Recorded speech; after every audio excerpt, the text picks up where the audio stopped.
Gabriel, I think at this point in time, we're just about ready to... No. You're going to object. Oh, I'm going to check. Yeah, here, opposite you. Go ahead. Okay, Don, you own your new Accord for $34,500, that's plus taxes, tag, title, and fees, and license. Love your car. We'll buy it for $8,000. Now, I put $480 right here because this is a bonus, cash bonus that comes back to you from the state of Georgia. Actually doesn't come back to you.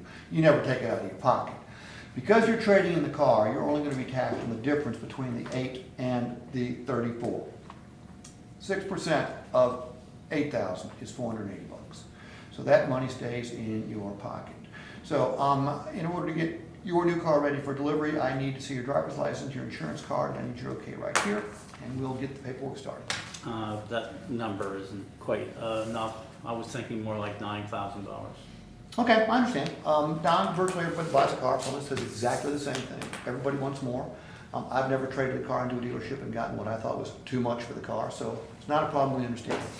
Other than that, though, the trade number, everything else is cool. Nothing else will stop you from taking delivery. Correct. Okay. Don, this isn't your first rodeo. You have traded cars into automobile dealers before, correct? Yes, I have. Okay. Have any of them ever taken the time to share with you the formula that every new car store in America has to use in order to determine the value of a pre-owned car? Not really. Okay, shame on them. We do it for all of our customers who ask, and quite frankly, most of them ask, because they think we pull a number out of the air. Well, we don't. We have to live with a formula that was developed by nobody in the car business, nobody here at Ed Boyles. It's called retail life, okay? Every vehicle has got two lives, okay? One is the retail life, the other is the operational life. Your Civic is a terrific vehicle. That's why we'll spend $8,000 to buy it from you.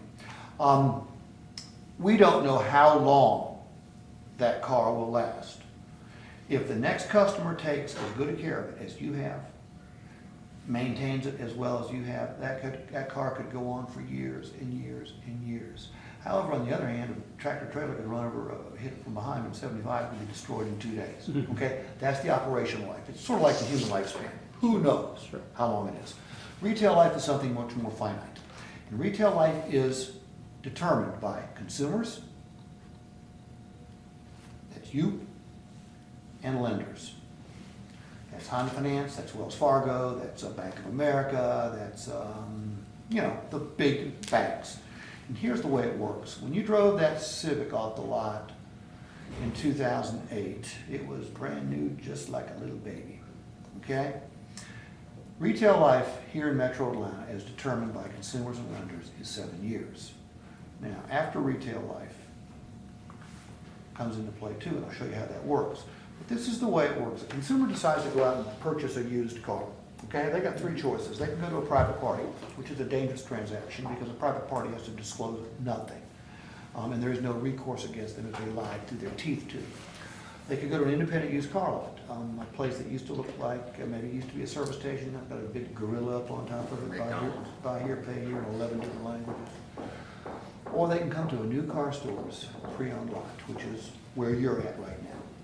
Now, would you think by the fact that someone comes to a new car store's pre-owned lot, they might be looking for maybe a later model vehicle, one that's eligible for a service contract, financeable, maybe these days even certified? Sure, if they're looking for an older car, they don't come here. So consumers tell us that the vehicles we stock, for the most part, better be 7 years old or younger. Now, do we have some older cars? Sure we do. We call them our bargain cars or our as-is cars. They're quite frankly for our secondary customers. The primary lenders, they sort of second that motion because they say, we just as soon not finance a car that's older than 7 years. If we can't offer financing to a customer, it's pretty much a red flag, so we don't do that. So, your car on this scale is, well, it's an 08, 9, 10, 11, 12. Okay, we'll just leave it at 12.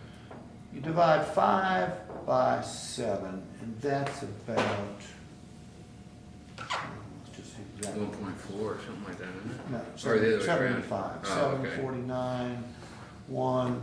It's about 71%. Okay? So you're right about here on the scale. Okay? 71% of the retail life is gone. However, you got 29% left. I guess that little Civic was about an $19,000 vehicle, right?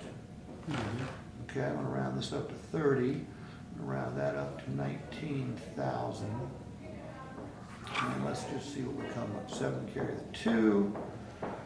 That's $5,700. So the retail life left in your vehicle, expressed in dollars, is $5,700.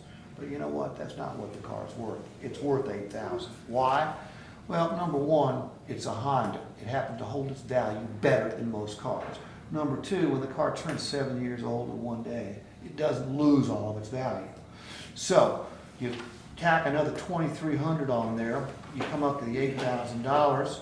However, I can't buy your car for $8,000 unless you okay this right here. Sounds good.